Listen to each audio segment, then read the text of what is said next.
Seguramente como yo, tú también te has sentido de esta forma, que intentas ser tú mismo, intentas seguir lo que tu corazón te dice, aquello que te llama mucho la atención, conectarte con esa persona que también te llama la atención. Y muchas veces recordamos a nuestros primeros jueces, esos jueces que aún creciendo nos siguen diciendo cómo conducir nuestra vida, nos siguen diciendo qué es lo que está bien, qué es lo que está mal, e inconscientemente muchas veces seguimos con obediencia esos mandatos. No solo los sigues, sino que te enojas por seguirlos. Ellos son nuestros padres, los pilares más grandes que vamos a tener en cuestión de relaciones. Estos dos pilares nos van a enseñar es las energías femeninas y las energías masculinas que yacen en nosotros, pero que tienen que ser expresadas, mostradas para conocernos a nosotros mismos. Te invito a mi vida, Diario de Autosanación, episodio número 21. ¿Quién soy? ¿Para qué estoy aquí?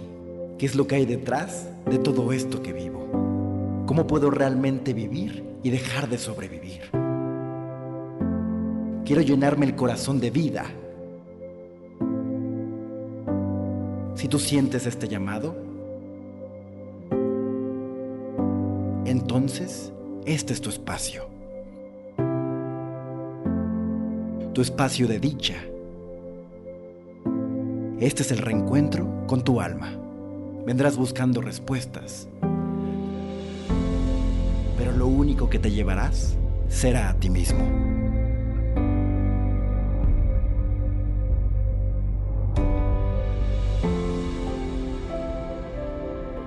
Radio Ananda con Ricardo Ponce.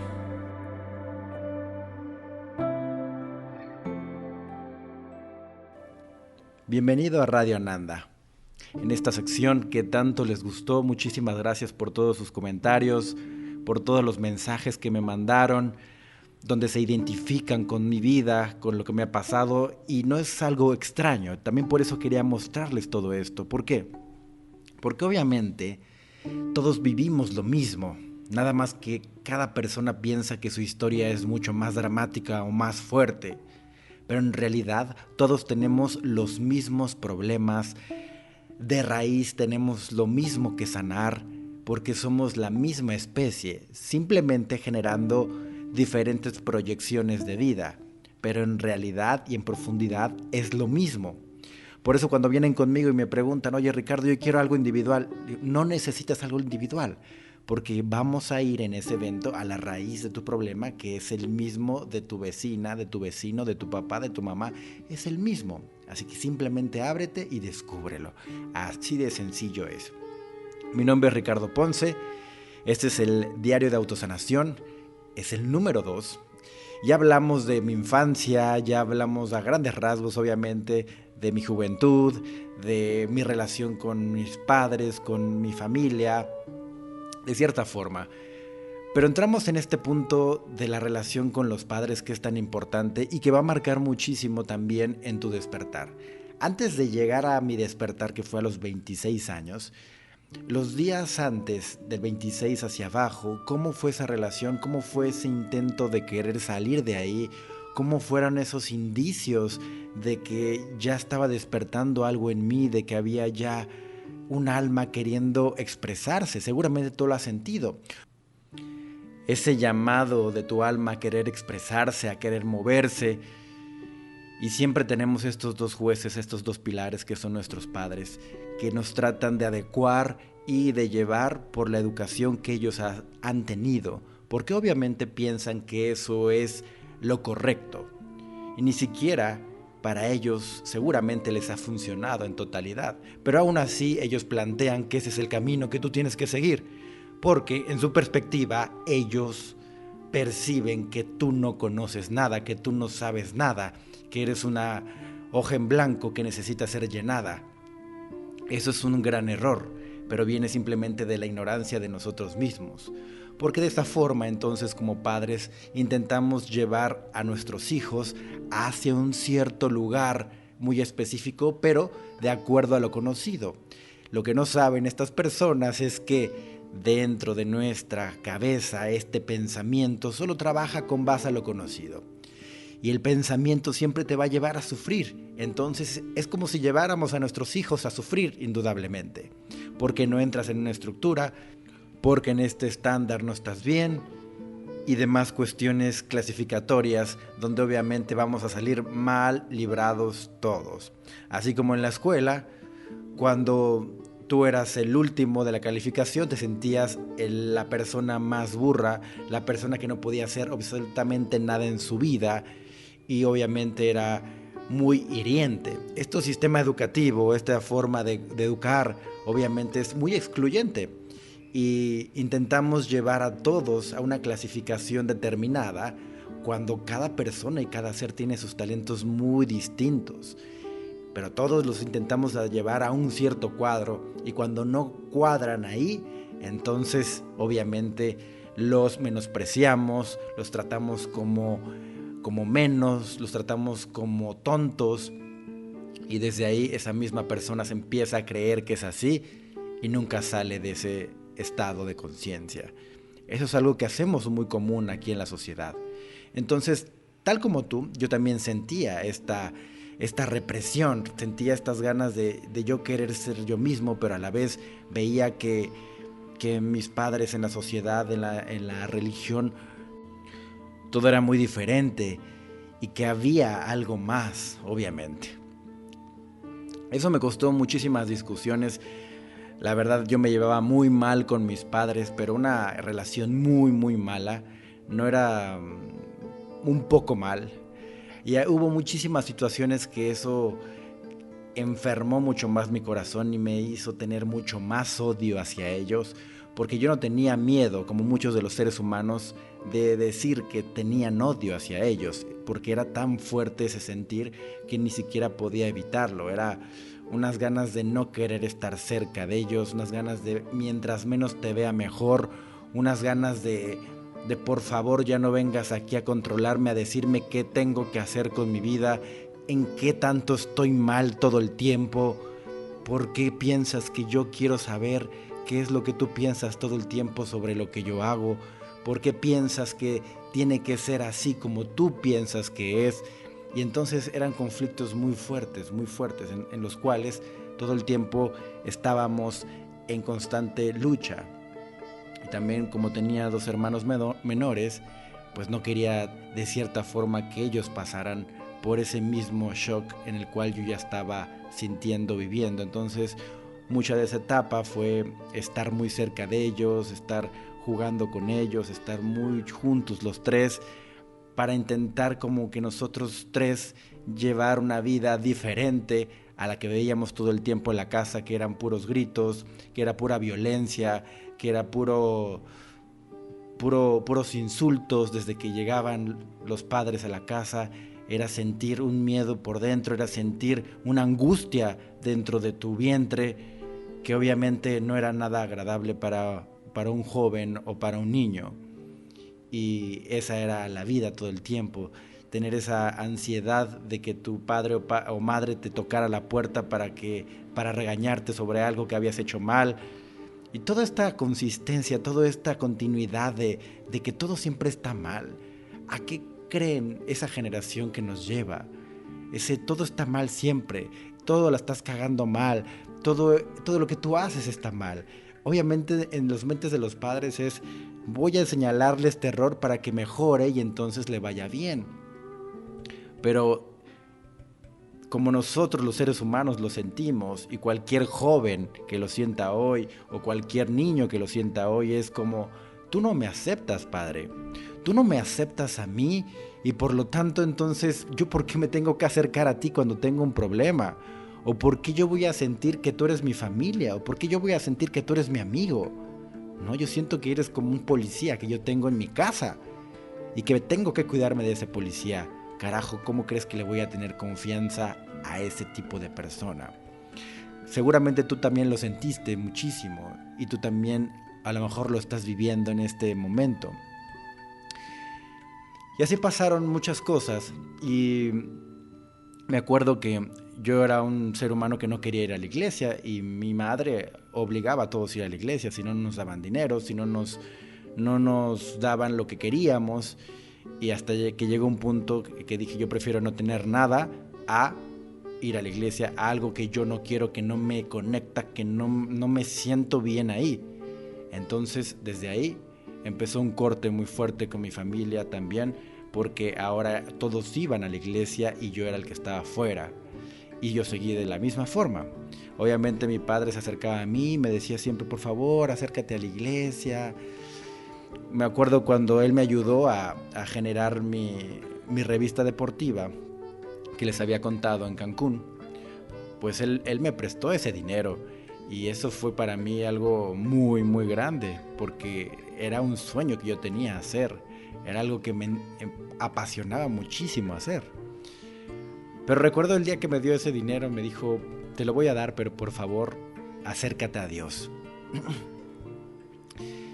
Y yo creo que para él, y bueno, no creo, estoy seguro que para él ese acércate a Dios era, por favor, ve a la iglesia y quédate ahí para que Dios te cuide y te vaya bien. Yo recuerdo que mi papá decía eso. Y mi papá, como ya les comenté, pues fue alcohólico. Entonces yo recuerdo a mi padre que iba a la iglesia después del sábado de ultra peda, que es ultra borrachera. Y el domingo era, obviamente, para pedir el perdón de Dios. Ok, hoy ya sábado estoy hasta la madre. El domingo ya estoy muy arrepentido, estoy con mi suero. Y ahora voy a pedirle perdón a Dios. Así crudo, voy a pedirle perdón a Dios porque yo sé que eso fue un error y yo sé que Dios perdona, entonces lo voy a pedir. Y así fuera cada fin de semana. Cada fin de semana pedía perdón por lo que había hecho. Yo le decía, papá, ¿para qué fregados vas a pedir perdón? Según tú, ¿por qué mejor no dejas de hacerlo? Pero como ahí se les permite todo eso, pues se crea tal estupidez. Yo la verdad veía eso como una estupidez y eran cosas que me encabronaban de sobremanera. O sea, yo podía ver eso y decía, no puede ser que crean en algo tan estúpido, por Dios. Y que todavía piensen que yo soy el que está fuera de Dios, cuando ustedes están haciendo este tipo de cosas como ahí moviéndole a la regla, ahí moviéndole a la norma, poco a poco. Se me hacía algo impresionante, pero así era la vida allá adentro y parecía que todo lo que yo tenía que vivir ahí era algo que me irritara mucho, algo que me frustrara mucho, porque ese era el indicativo todo el tiempo. Yo sentía un enojo y una frustración todo el tiempo con ese tipo de actitudes que decía, wow. Yo recuerdo una que realmente me dolió muchísimo.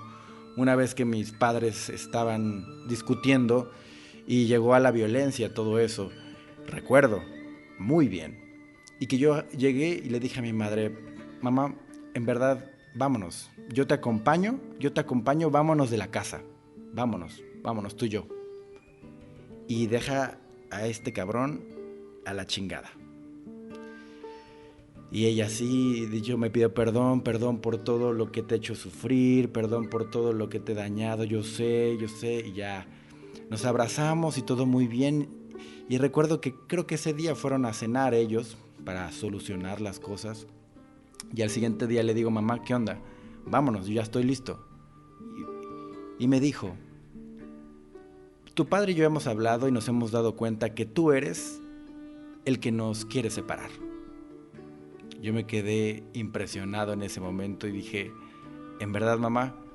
¿En verdad eso es lo que tú estás pensando, que yo te quiero separar? Yo simplemente te veo sufrir y cada vez que sufres y cada vez que hay un problema te vas a esconder al cuarto a hacer oración y ni siquiera tratas de solucionarlo aquí. ¿Cuántas veces hemos tenido un problema y te vas al cuarto a orarle a Dios y no lo resuelves aquí? Entonces, ¿crees que se ha resuelto algo? Hasta que tú no pongas acción y no te muevas, no va a pasar eso. Ese era Ricardo de 16 años, 18 años, el que le decía eso a su madre. que obviamente pues me convertí en un hijo de la chingada mucho más en la familia, porque ahora yo era el diablo de la familia. Así como ustedes me ven hoy y me escuchan y piensan que yo soy el diablo en sus vidas porque hablo de cosas que les rompen su madre y que les rompen su mente, para muchos, obviamente, para muchos soy un hijo de la chingada porque ayudé a tu esposa que se divorciara de ti. Para muchos jefes soy un hijo de la chingada porque le ayudé a su empleado a que dejara de estar en un trabajo gris. Y así. Ahora me convertía yo en el hijo de la chingada de la familia y así era como se llevaba todo esto. Entonces me acuerdo que yo le dije, esta es la última vez que yo te apoyo con mi papá. Esta es la última vez que yo te digo, vámonos. Ahora estás completamente solo. Por favor, no vuelvas a venir conmigo llorando y diciendo que necesitas apoyo. Así te la pongo. Porque siempre vienes conmigo a llorar. Y ni una más. Porque me estás diciendo con esto que esto es lo que tú quieres y esto es lo que amas vivir. Así que yo no puedo hacer nada con eso. Ahí iba aprendiendo cómo cuando una persona no quiere ayudarse, cuando una persona no quiere sentirse pleno, tú no puedes hacer absolutamente nada. Y ahí fue la primera estupidez de la cual yo me di cuenta que hemos hecho como humanidad. ¿Cuántos de nosotros intentamos ayudar a los demás, pero a ellos les vale completamente madres? Realmente no quieren ser ayudados, realmente no quieren hacer nada. Quieren a lo mejor llamar nuestra atención, quieren sentirse víctimas, quieren sentirse menos, para entonces buscar nuestra atención porque para ellos la atención es amor. Ahí me di cuenta de eso, me di cuenta que no tenía nada que hacer ahí.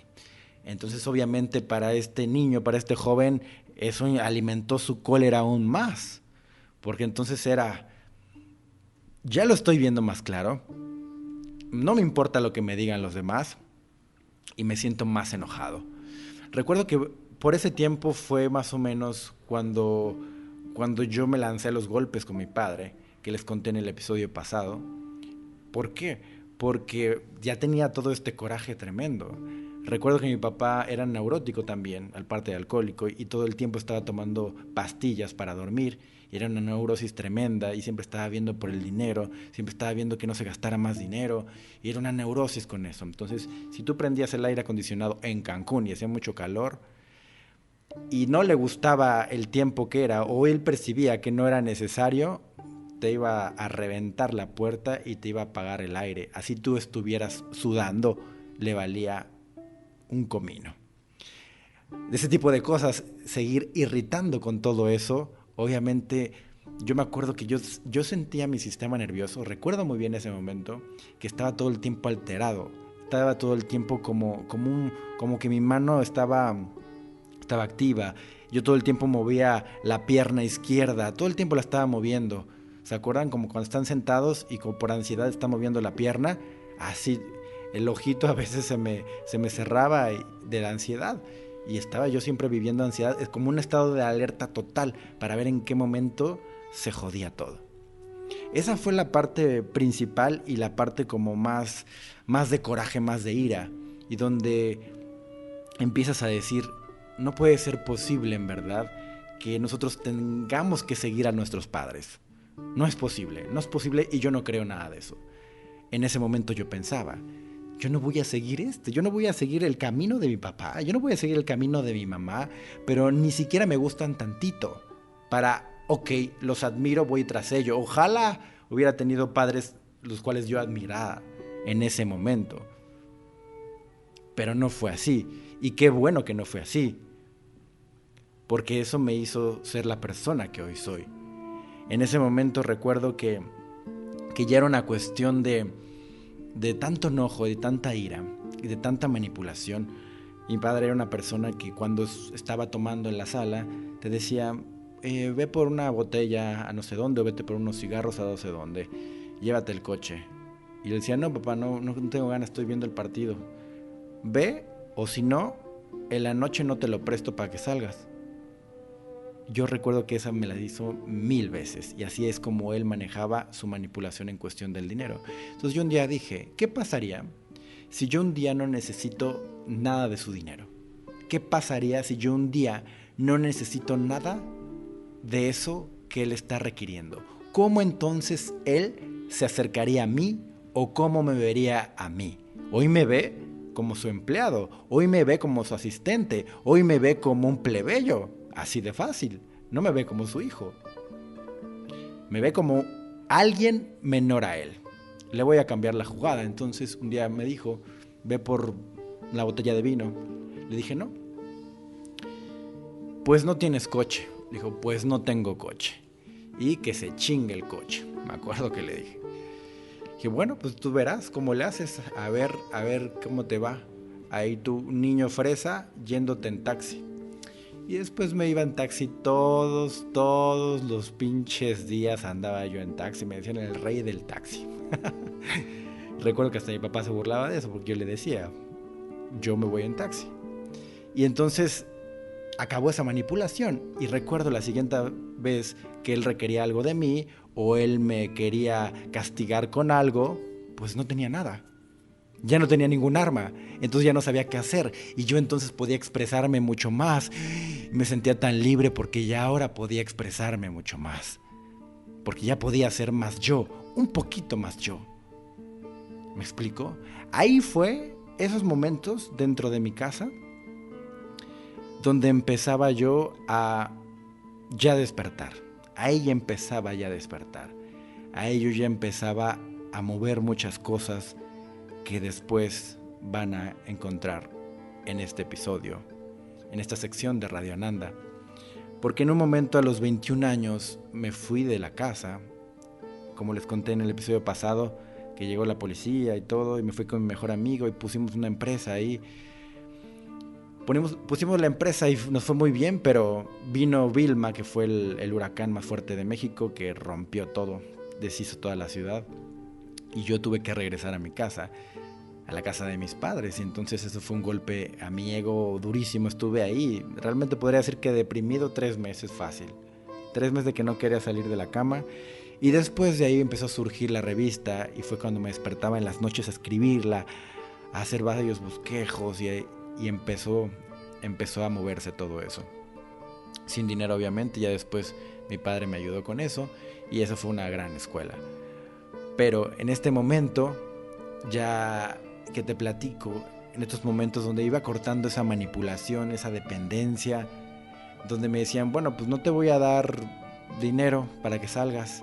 Si no te vienes conmigo hoy al restaurante y tomamos un buen rato y platicamos, no te voy a dar dinero para la noche. Le decía, no, papá, yo no voy a caer en tu juego de ser cómplice de tu borrachera, así que yo no voy para allá. Otro de mis hermanos sí lo hizo y le iba muy bien. Él muy inteligentemente sabía cómo mover las fichas para irse con una muy buena lana de desmadre. A mí me tocaba irme con 50 pesos, agarrar mi camión, hacerme muy amigo de todos los gerentes meseros de los antros para entonces tratar de entrar a todos y tomar gratis también. Entonces me tocó mover más las fichas en ese sentido. Pero lo que quiero que vean ustedes ahí, y se van a identificar mucho, como esta manipulación que usa tanto madre como padre, porque no saben cómo relacionarse con nosotros, porque eso es lo que han aprendido. Han aprendido a relacionarse con nosotros con base a la necesidad, a la manipulación. Si el hijo, si la hija no tienen necesidades, si ya no tiene requerimientos con mamá o papá, ellos sienten que ya no son nada. Porque en su mente ser mamá y papá es la persona que corrige, que controla, que ayuda. Porque desde chiquitos, desde que nosotros éramos bebés, así fue. Cuando nosotros llorábamos, nos cambiaban, nos daban de comer y ellos se sentían importantes. Después fueron creciendo, se fueron haciendo más dependientes, el niño ya quiere estar más solo. Y el padre, para el padre es algo muy duro porque está generando una imagen de que él es el padre. Y para él padre significa el que ayuda, el que provee, el que cuida. Cuando se le rompe todo esto, está rompiendo una imagen tremenda. Ahí es donde yo aprendí todo esto. Todo lo que yo he aprendido ha sido mediante la observación. Y van a ver ustedes en cada etapa de mi vida donde les muestro cosas que después les digo cómo siente, cómo unifica. Todo eso lo entendí en esta dimensión y en otras dimensiones más místicas que también les voy a contar en algún momento. Nunca lo he hecho, pero creo que es momento de que lo haga. Pero quería empezar por esto también, donde nosotros como hijos nos sentimos muy frustrados con los padres y no sabemos que los padres están tratando de hacerlo mejor, sí, porque es con base a lo que ellos saben.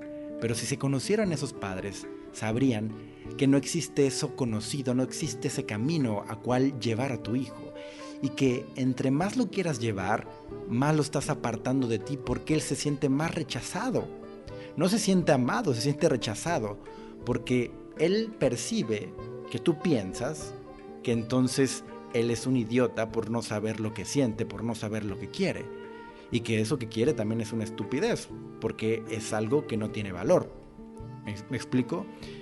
Cuando yo desperté, me acuerdo que esto va en otro episodio, pero mi papá me decía, te vas a convertir en un hippie. Mi mamá me decía, vas a ser el mismo diablo, porque estás en cosas que no son de Dios. Porque meditas, porque te gusta el yoga, porque hablas de cosas que no tienen que ver con Dios. Entonces eres el diablo.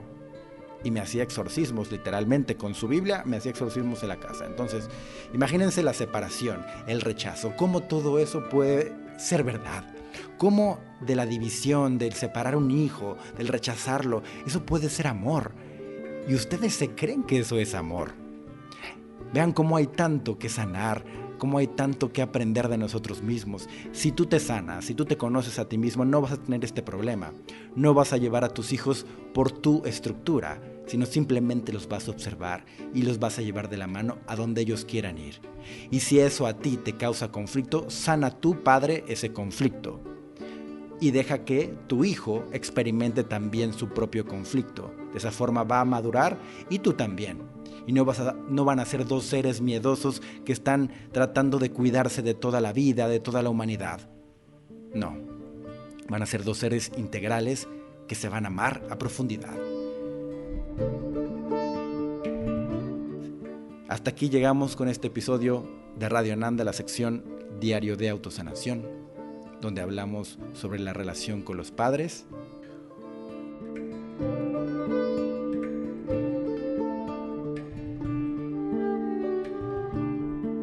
Muchas gracias por escuchar Radio Ananda en los puestos de Spotify. Estamos subiendo muy rápido. Gracias a ustedes, gracias a que escuchan todos los episodios, gracias a que comparten en sus redes sociales estos episodios. Compártanlos en sus historias, etiquétenme y yo los vuelvo a compartir. Muchísimas gracias por hacerlo porque esto está creciendo mucho más y entre más crezca, más contenido voy a hacer también. Estamos preparando varias sorpresas que les van a encantar y van a estar mucho más conectados con esta información.